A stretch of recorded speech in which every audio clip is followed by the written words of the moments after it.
It's the end of the rainy season in Cambodia.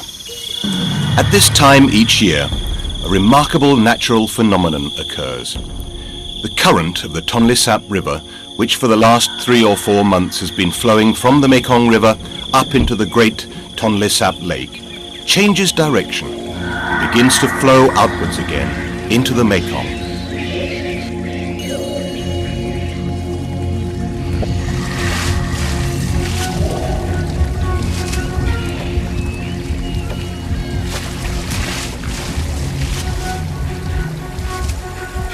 The change in the direction of the water signals the start of the fish migration and big catches for everyone involved in fishing.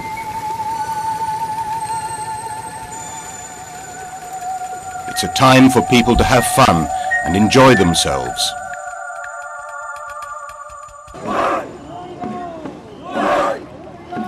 They close their shops, leave their fields and come into towns and cities for the water festival. This is one of the year's biggest events, held in November.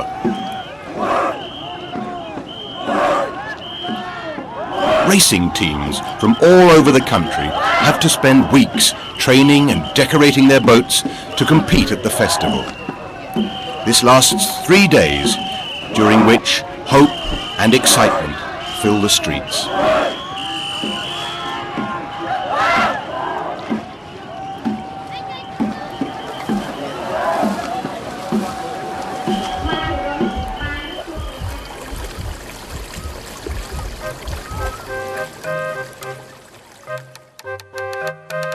Ordinary people's lives are so linked to the well-being of the Tonle Sap Lake and River that anything affecting it can have a major impact.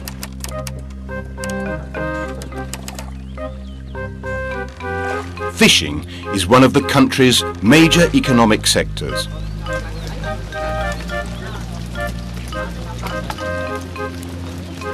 More than 1 million people depend on fishing for their livelihood.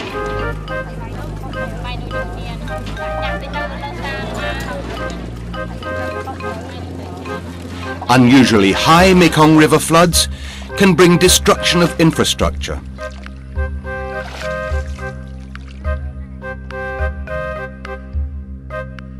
But they bring good fish harvest and prosperity. And a steady fish production ensures survival for the poor and better health in general, since fish is the only inexpensive and ready source of animal protein for most of the population.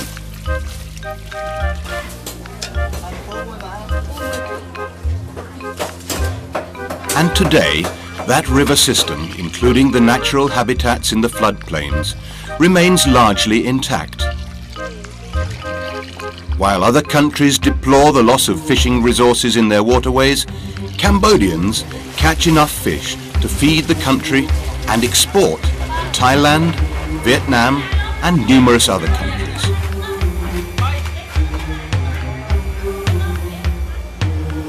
The source of the Mekong is high on the Tibetan Plateau.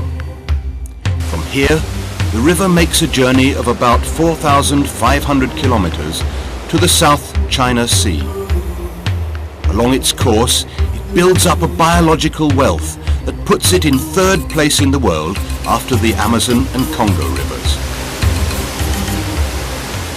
At least 1,200 different fish species alone have been identified in the Mekong River catchment area, a huge number, and at least 500 of them are found in Cambodia.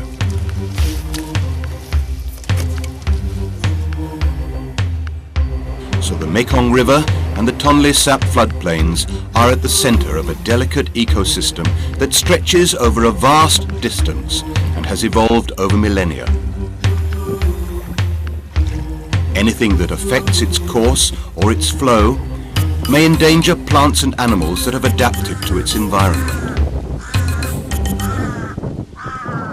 At the beginning of the rainy season, around May or June, the water level of the Mekong River rises faster than the level of the Tonle Sap River, and the water from the Mekong starts flowing into the Tonle Sap River and into the Tonle Sap Lake at its end.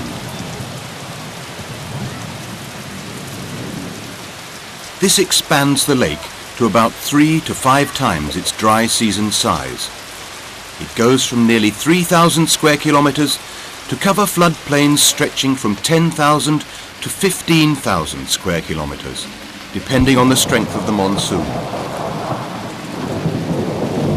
The lake's depth, which is about 1 metre by the end of the dry season, increases to 6 to 9 metres.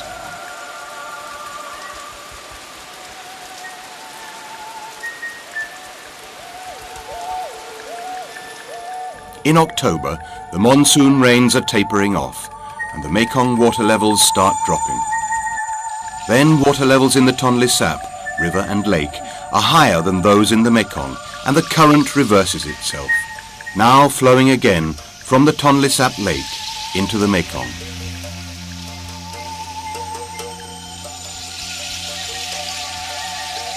The flood of water that covers the plains gives fish access to areas rich in food and nutrients that are essential to the growth of larvae, fry and young fish. Species have adapted their life cycles to take advantage of these feeding grounds, but in quite different ways. When the floodplains are drying out, the non-migratory species, which are also called blackfish, move no further than the floodplains lakes or the Tonle Sap lake and river itself. Blackfish species include climbing perch, air-breathing catfishes and snakeheads. In the rainy season, they spawn and feed in the flooded plains. Migratory species